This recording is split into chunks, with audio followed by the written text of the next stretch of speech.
பிரிகன்ஸால இந்த பிரபஞ்சம் மொத்தமும்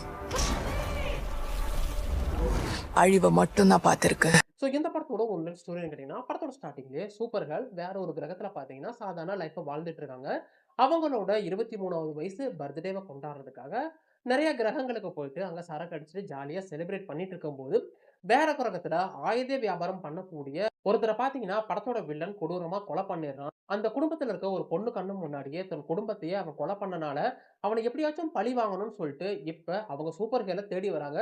சூப்பர் கேர்ளும் உனக்கு ஹெல்ப் எல்லாம் பண்ண முடியாது. நானே என் லைஃப்ப ஜாலியா வாழ்ந்துட்டு இருக்கேன். உன் வேலைய பார்த்துட்டு போமான்னு சொல்லிட்டு இருக்கும்போதே, படத்தோட வில்லன் சூப்பர் கேர்ள் கூட இருக்கிற கிரிப்டோன்ற நாயும் பார்த்தீங்கன்னா, ஒரு மாதிரி விஷ ஊசி போட்டு பேரலைஸ் ஆக்கிட்டு போயிடுறான். இப்ப அந்த மருந்த எடுத்துட்டு வந்தா தான், அந்த கிரிப்டோ பொழைக்குன்ற நிலைமையில அந்த வில்லன் கிட்ட தான் பார்த்தீங்கன்னா, அந்த ஆன்டிடோடும் இருக்கும். ஸோ அவன எப்படியாச்சும் கண்டுபிடிக்கிறோம். கிரிப்டோவ தூக்குறோம். அது மட்டும் இல்லாம அந்த பொண்ணோட பேரண்ட்ஸ கொலை பண்றதுக்காக அவனையும் பழி வாங்குறோம்னு சொல்லிட்டு, இவங்க வில்லன தேடி போக, இதுக்கப்புறம் இந்த கதையில என்னதான் நடந்துச்சு? இவங்க அந்த வில்லன கண்டுபிடிச்சு ஆன்டிடோட எடுத்தாங்களா? இல்ல அதுக்கிடையில இவங்களுக்கும் வில்லனுக்கும் என்னென்ன மாதிரியான பிரச்சனைகள் வந்துச்சுன்றது தான் இந்த படத்தோட மொத்த கதையே. இப்ப இருக்குது பாரு. பிரச்சனை பெருசாகும் போல இருக்கு. இந்த படத்த பார்க்கும்போது எனக்கு ஒரே ஒரு விஷயம் தான் தோணுச்சு. டிசிக்கு என்னதான் ஆச்சு?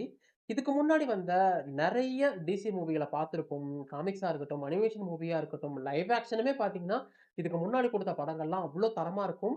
ஆனா, என்னைக்கு ஜேம்ஸ் கன் உள்ள வந்து டிசி எக்ஸ்டெண்டட் யூனிவர்ஸ்ன்னு சொல்லிட்டு ஒண்ணு வந்துச்சோ, இதுக்கு முன்னாடி வந்த மேன் ஆஃப் டுமாரோவே பார்த்தீங்கன்னா, ரொம்ப சூப்பரான படம்லாம் இல்ல. அதுவே ஒரு ஆவரேஜான மூவி தான். ஒன் டைம் பார்க்குற அளவுக்கு தான் அந்த படத்துலயுமே ஸ்டஃப் இருக்கும். இந்த படத்துல பார்த்தீங்கன்னா, இந்த படம் வுமன் ஆஃப் டுமாரோன்னு சொல்லிட்டு ஒரு காமிக்க பேஸ் பண்ணி தான் எடுத்திருக்காங்க. ஸ்டோரியே ஒரு பக்காவான ஸ்டோரியா இருக்குப்பா. அத வச்சு ஒரு நீட்டான படத்த உங்களால பிரசன்ட் பண்ண முடியாது. படம் ரொம்பவே கிளீஷேவா இருக்கு. பொதுவா சூப்பர் ஹீரோ மூவிஸ்ல என்ன இருக்கும்? ரிவெஞ்ச் ஸ்டோரி தான் இருக்கும். இந்த படத்திலயும் அதே மாரி ஒரு கான்செப்ட்ட கொண்டு வந்திருந்தா கூட, படமே 1 1/4 மணி நேரம் தாங்க.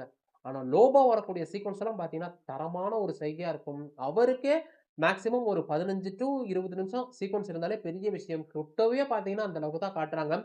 மத்தபடி சூப்பர் கேர்ளா இருக்கட்டும், அந்த வில்லன தேடி போற விஷயம்னு சொல்ட்டு, ரொம்பவே பார்த்தீங்கன்னா, ஆவரேஜா தான் இருக்கு. வில்லனுக்கெல்லாம் எதுக்குடா அந்த மாரி ஒரு காஸ்டியூம்? வில்லன அவ்ளோ கெத்தா காட்டிட்டு, கிளைமாக்ஸ்ல பார்த்தீங்கன்னா, டப்புன்னு முடிச்சு காட்டிருவாங்க. அது தவிர ஃபெமினிசம் கொஞ்சம் பேசுதோ!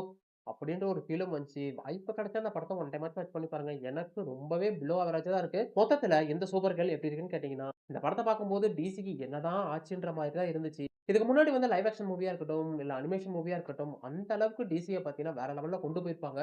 இதுக்கு முன்னாடி வந்த மேன் ஆஃப் டுமாரோவே ஒரு பிலோ ஆவரேஜ் படம் தான். அந்த படமே ஆகா ஓஹோன்லாம் இல்ல. அதுக்கு தகுந்த மாரி இந்த படமும் பார்த்தீங்கன்னா, ரொம்பவே ஆவரேஜா இருக்கு. படத்துல பார்த்தீங்கன்னா, ரிவெஞ்ச் தான் ஸ்டோரியா இருந்தா கூட, ஸ்டோரியும் சரி, ஸ்க்ரீன் பிளேயும் சரி, இன்னும் கொஞ்சம் பெட்டரா கொண்டு போயிருக்கலாம். லோபோ வரக்கூடிய சீக்வென்ஸ் எல்லாம் பார்த்தீங்கன்னா, தரமா இருக்கும். அத தவிர அந்த எல்லோ சன்னு, ரெட் சன்னு, கிரீன் சன்னுன்னு சொல்லிட்டு சில டிஃபரெண்ட் காட்டியிருக்காங்க. விஎஃப்எக்ஸுமே பார்த்தீங்கன்னா, நெறைய இடங்கள்ல பிசிறு அடிக்குதுங்க. இது ஒரு சூப்பர் ஹீரோ மூவி. லோபோலாம் ஒரு ஆர் ரேட்டட் கன்டென்ட். கிளைமாக்ஸ்ல வில்லன முடிக்கும்போது கூட ஒரு துளி பிளட்ட கூட காட்டல. PG-13 எடுக்கலாம். அதுக்குன்னு கொலத்தனமாயா எடுப்பீங்க? அளவுக்கு தான் பார்த்தீங்கன்னா படம் இருக்கு. வாய்ப்பு கிடைச்சா படத்த ஒன் டைமாச்சும் வாட்ச் பண்ணி பாருங்க. படம் தமிழ் டப்பிங்ல அவைலபிளா இருக்குன்றப்ப, நீங்க குடுக்குற டைமுக்கு ஓரளவுக்கு உங்கள என்டர்டெயின்மென்ட் பண்ணுன்றதுல எந்த ஒரு சந்தேகமும் இல்ல.